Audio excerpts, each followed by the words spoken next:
falatório está de volta com António Lobo Antunes. Voltando à tua relação com a crítica portuguesa, que não é boa, ela tem impedido a tua relação com os leitores? Não entendi. A tua relação com a crítica não é boa? Ou é inexistente? Com a crítica? Não é boa nem má, não existe crítica em Portugal. Não há um único crítico em Portugal, não tenho a menor dúvida. Há muito poucos que também não há escritores. Acho que uma coisa está para a outra. A minha relação não é boa nem má, não posso relacionar-me com quem não existe. Portanto, quem escreve sobre os teus livros é que é ignorante? Temos poetas, vários poetas que eu acho de muita qualidade. Nenhum romancista? Não disse isso. Há um ou dois romancistas que eu respeito. Mas é natural. Quem é que não existe nenhum julgo, do meu ponto de vista, daquilo que eu entendo que é um crítico, eu não conheço nenhum. Pode ser, obviamente, as pessoas podem ter opiniões discordantes, é porque isto já é uma posição crítica. Mas tu não aprendes com o que eles escrevem. Não aprendes. Mas tu lês, não te ajuda no teu trabalho. Lês o que se escreve sobre livros. Também não há editores. Mas não há nada. Não houve. Nós próprios não estamos aqui. Não estou a falar editor no sentido em português do termo, estou a falar no sentido de editor, como era o Malcolm Cowley. Mas houve o facto de estares muito habituado a circular lá fora. É evidente que Portugal tem as suas insuficiências. É isso que te leva a dizer que não há nada, nem editores, nem críticos, nem escritores. Estou a ser profundamente otimista. Portanto, isto é uma frase otimista. Isto é um dia bom hoje. Quando eu falo em editores, não é isso. Há pessoas que gostam e amam profundamente os livros e que gostam do trabalho que têm. Eu estou a falar do editing, que em Portugal julgo que nunca se fez. Não é? E sob esse aspecto, o exemplo de Malcolm Cowley, para mim, é paradigmático. Um homem que descobriu e que editou os grandes escritores norte-americanos que surgiram nos anos 20. Em todo o caso, há algumas pessoas isso faz muita falta em Portugal. Cuja opinião respeitarás em Portugal, ou não? Amigos, alguém que leiam, dás a ler a alguém, não, eu conversas sobre os teus livros com alguém ou fechas-te? Talvez porque... Não, eu sou muito grato aos meus leitores portugueses e sou muito grato ao entusiasmo da gente nova. Isso emociona-me e para mim é uma alegria muito grande. Agora, em relação ao que escrevem nos jornais, não leio, estou-me nas tintas. Não achas que o facto... Mas tu também não dás entrevistas, não vais à televisão, mas estás aqui hoje, mas é excepcional, não apareces, não frequentas o cocktail literário, portanto és um semi-recluso, um quase recluso e tens uma fama e uma reputação de uma pessoa difícil e dura no convívio. Ora bem, achas que isto prejudica em relação ao teu público, aos teus leitores?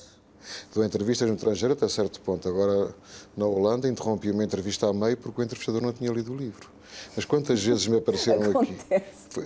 Obviamente interrompi a entrevista, mas era para a televisão e em direto.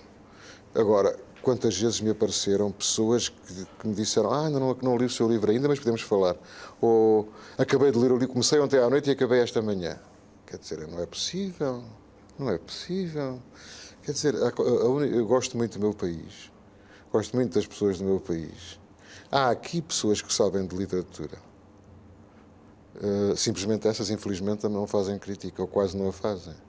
E há pessoas inteligentes e que não sabem tanto de literatura como eu gostaria que soubessem. Percebes? E depois há os erros que eu próprio faço. Já fui injusto para com várias pessoas, de uma forma cruel, excessiva e estúpida. Por exemplo, o teu comportamento em Frankfurt levantou...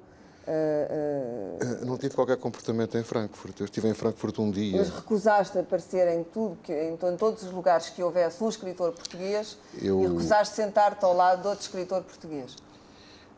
Eu escrevi uma carta ao António Mega Ferreira explicando as razões por não ia. É um homem porque eu tenho a maior consideração. Tem duas coisas que eu admiro muito no homem. É extremamente bem educado e é muito elegante. Isto são duas coisas muito raras em Portugal, onde predomina a rasteira, o golpe baixo, a pequena ordinarice. É um homem que não é reles e não é muito frequente. Mas, portanto, houve dois motivos que me levaram a rejeitar. Foram motivos de ordem ética e motivos de ordem literária, que não veio ao caso, porque ele entendeu não os divulgar. E, portanto, não estive em Frankfurt. Eu vim da Holanda para fazer uma turnê, uma cidade por dia, pela Alemanha fora. Passei em Frankfurt no dia 10, ainda a feira não tinha começado, e passei no dia 14 um dia, nem se não tive tempo de ir ao pavilhão de Portugal, sequer. E por outro lado, se calhar se tivesse tempo não teria ido, porque seria por uma provocação. E não seria, após ter recusado aparecer lá, não seria com certeza uma grande falta de educação da minha parte. Muito bem, falando da Alemanha, tu acabas de vender os direitos dos teus livros por uma quantia... Eu não vendi nada, quem vendeu foi o teu agente. Nem o agente. A editora alemã vendeu os direitos para livro de bolso, apenas isso. Mas por uma quantia muito substancial. Eu não sei, os inspectores das finanças já estão todos a dormir. Fará de ti um homem, um milionário. Isso modifica alguma coisa na tua vida? O que é uma quantia muito, muito alta? Não sei. O que me espanta... Supõe-se que já terás ganho muito dinheiro com os teus livros. Mas o que me espanta é... As quantias sobem quando os livros vendem. E espanta-me que livros difíceis vendam. E não acho que os meus livros sejam fáceis. Nem em Portugal. Aqui espanta-me. E espanta-me também no estrangeiro, mas obviamente é muito mais difícil. Tu no estrangeiro precisas de 3, 4 livros em qualquer país para começares a ser conhecido. E eu tive muita sorte na Alemanha, como noutros países, sobre esse aspecto, porque não basta fazer bons livros, também tens que ter sorte. Há uma imensa oferta. Mas não respondeste, o teu sucesso, que também é um sucesso pecuniário, modifica alguma coisa na tua vida? Eu sempre tive uma vida muito austera, exatamente como os meus pais, como o meu pai, como a minha mãe. E o dinheiro em mim é mal empregado. Portanto, tenho muito poucas necessidades. Portanto, não o gastas? Muito poucas necessidades. Preciso de um automóvel para andar, de dinheiro para comprar livros. E como os livros que eu gosto mais são em inglês, são muito baratos. Antes de ir para aqui, comprei as obras completas de Lewis Carroll, ilustradas capa dura, por 2,8 contos. Tu compras os escritores que tu gostas são tão baratos, não é?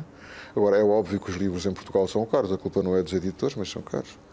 Portanto, as minhas necessidades são pequenas.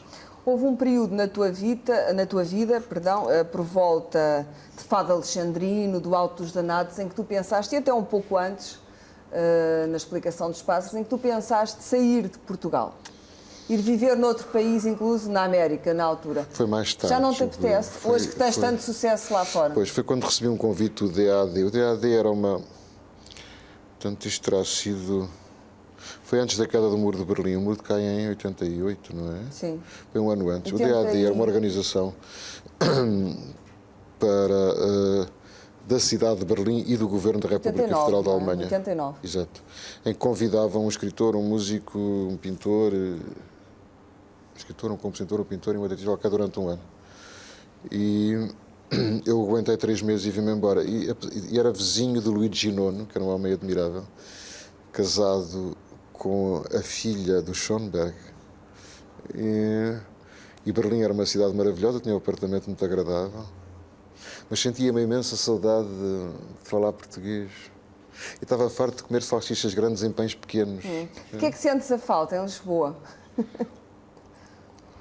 Quando sais de Lisboa, tu gostas de Lisboa? Não bem Lisboa, sinto a falta de Benfica, que já não existe. Mas isso é a tua de Lisboa, infância. sim. Mas é a tua infância. Sobretudo da língua, sabes?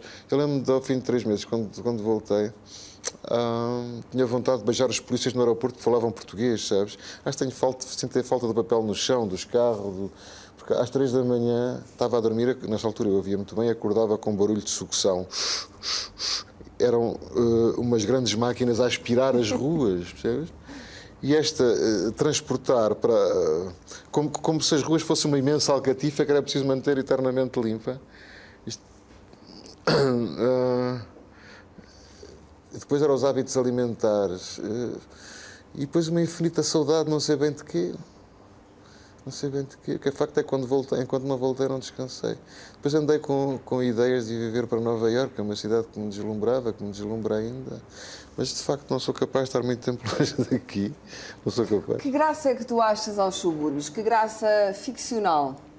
A Buraca, a Bobadela, que tu dizes às vezes com humor, Miratejo, a cintura industrial de Lisboa.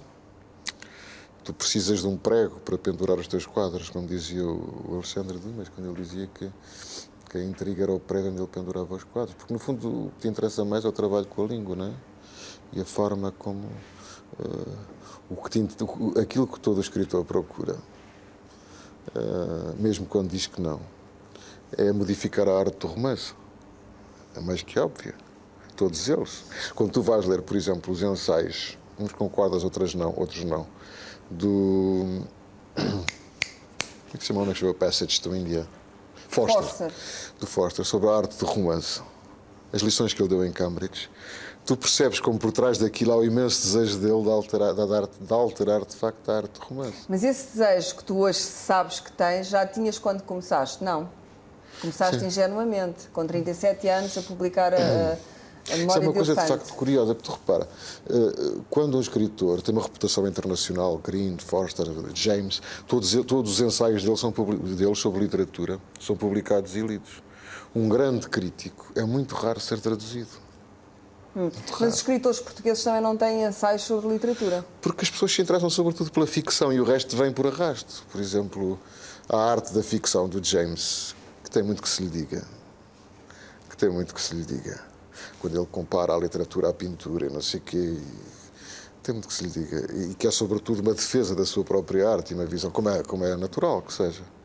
Ou a do Green, que tem algumas páginas luminosas sobre literatura. E esse era modesto, quando ele dizia, por exemplo, que, na opinião dele Green, o Faulkner e o Hemingway tinham mais talento do que ele. Mas, por outro lado, também virava ao contrário, quando, falando da Carson McCullers, por exemplo, ele dizia que era a única pessoa, depois da morte do Lawrence, com uma sensibilidade poética original. E que ele preferia a Carson McCullers ao Faulkner, porque escrevia de uma maneira mais clara. E que a preferia ao Lawrence, porque não queria transmitir uma mensagem. Isto, no fundo, é a arte do Green. A claridade e a ausência de mensagem. A claridade não é... Perdão? A claridade não é um adjetivo que se possa aplicar a alguns livros teus. Há, pelo contrário, alguma obscuridade. Tens uma sintase difícil, as vozes articulam entre si de um modo que exige do leitor uma atenção e uma concentração para ele se orientar na busca das personagens que estão a falar.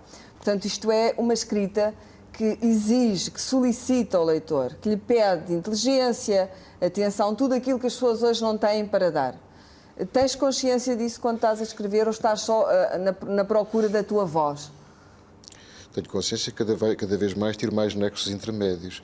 Mas tu tens que ensinar os teus leitores a ler.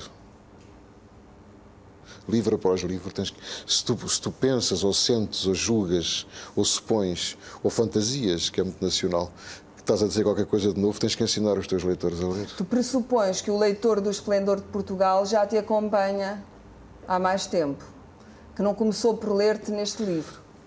Não me teria sido possível escrevê-lo há mais tempo. Mas o leitor, achas que o teu leitor, é preferível que te comece a ler neste livro ou que tenha começado em algum dos livros anteriores, ou até pelo primeiro? Claro, eu penso que a Memória de Elefante, por exemplo, com todos os seus defeitos, desajeitado, e que tem o encanto da azelhice, não é? O encanto de um rapazinho à procura. Eu era muito novo quando eu escrevi, muito novo, tinha 30 anos. Tem um charme que estes livros já não têm. Mas isso paga-se caro, porque tu perdes uma certa virgindade do olhar a favor daquilo que tu procuras sempre, que é encontrar uma forma. E o dramático disto é que quando tu encontras a tua voz pessoal, ficas prisioneira dela. Isso é que é o dramático.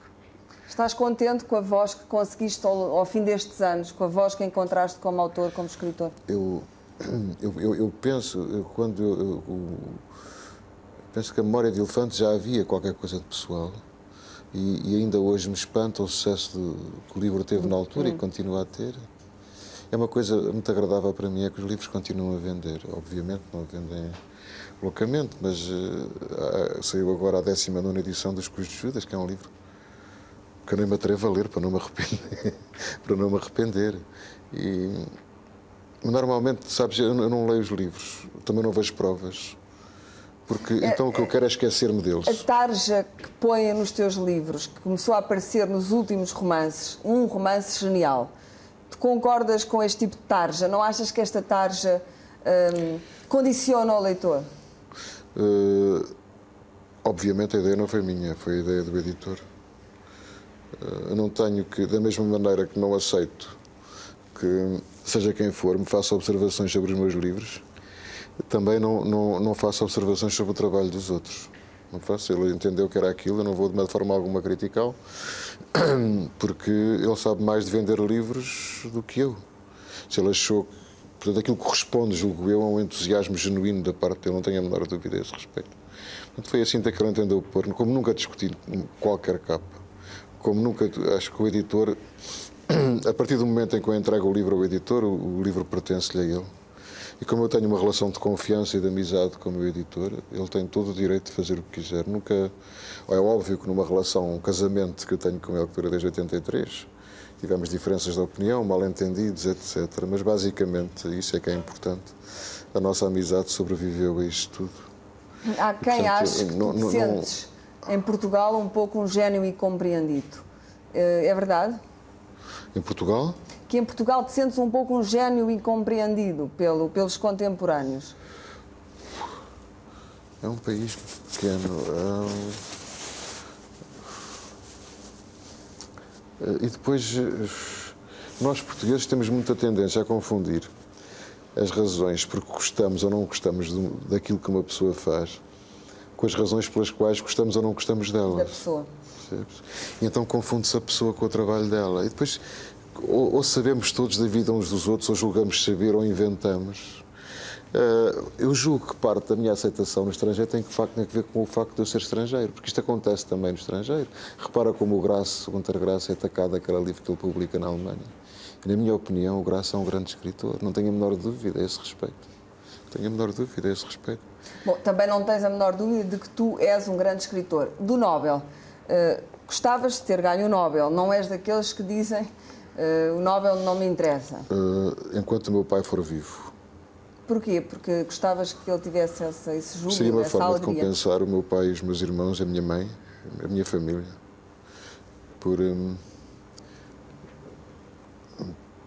pela amizade, pelo amor, pela ternura que me deram. Essa infância feliz... Porque sei que isso lhe daria muito prazer. Daria muito prazer aos meus irmãos. Essa infância feliz em Benfica, na casa dos pais, desses irmãos Lobo Antunes, quase todos famosos, o que é que deu... Que escritor é que deu em ti? O que é que contribuiu para o escritor que tu és hoje? Mas é que eu tive a sorte de ter uma família miraculosa, porque era muito engraçado. São muitos filhos. Era eu sou o filho mais velho de 2 filhos mais velhos. Quando eu nasci não havia a morte, toda a gente era nova. As minhas avós tinham 40 anos. Os meus avós tinham à volta de 50 anos ou menos quando eu nasci. Portanto, eu não sabia sequer o que era a morte. Tudo isto se passava em grandes casas escuras, como as tias do Brasil que moravam ali para a volta da Rua Alexandre Herculano, Rua Barata Salgueiro. Em casas com grandes casas escuras, com pianos verticais, sabes? Muitos damascos, muitos brilhos. E foi isso que me fez ser psiquiatra. Escolher a psiquiatria, é muito engraçado. Explica melhor. Não, é porque o meu pai era neurologista e trabalhava no Hospital Miguel Bombarda e na Casa de Saúde da Idanha, onde havia quartos particulares, onde estavam senhoras de idade, que parecidas com as minhas tias do Brasil, sabes? Velhas, muito bem vestidas, mas com o cabelo despenteado, com um ar fixo, que tinham todas piano. Então tu andavas pelos corredores e ouvias Schumann tocado ao mesmo tempo em vários sítios, sabes? E apareciam aquelas criaturas meio etéreas.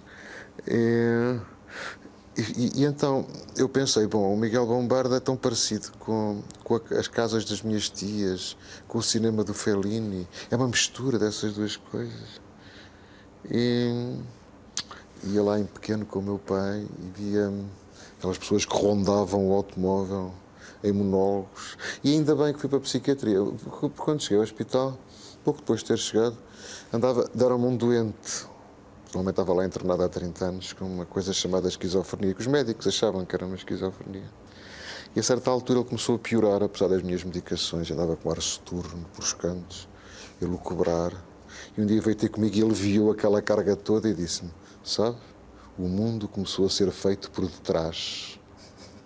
E de repente eu pensei, este tipo tem toda a razão. Um livro é escrito por detrás. Porque se tu escreves por trás não se vê as costuras, estás a ver? Ele tem, de facto, o mundo começou a ser feito por trás. Este Descartes teve internado 40 anos. Percebes? E era espantoso, por exemplo, entrar numa enfermaria dessa casa de saúde da Idanha e ver 4 velhas ou 5 grávidas do menino Jesus a tricotarem casaquinhos de malha. E a partir de certa altura tu não sabias o que era verdade, não sei o que é verdade, ou o que é realidade, que é outra coisa que não existe, e o que não era, percebes? E começavas a delirar também. O que é muito próximo da criação, porque, como outro dia nós falávamos, quando foi a outra entrevista, a criação é um delírio estruturado a partir de uma premissa errada, sendo essa primeira premissa errada daquilo que nós falámos também, que é a tal suspensão da incredulidade. Isto é, por exemplo, patente na ópera. Para que a gente se comove com a ópera? Porque aceitamos que uma pessoa possa morrer a cantar. Morre-se a resfolgar. E agora a olhar para a televisão, que substitui os crucifixos, não é? Não sei se com vantagem ou se com desvantagem. Mas, portanto, aceitamos que se morra a cantar porque achamos a suspensão desse princípio. Ninguém morre a cantar. Bom, António, vamos fazer aqui outro intervalo e voltamos já com o António Lobo Antunes.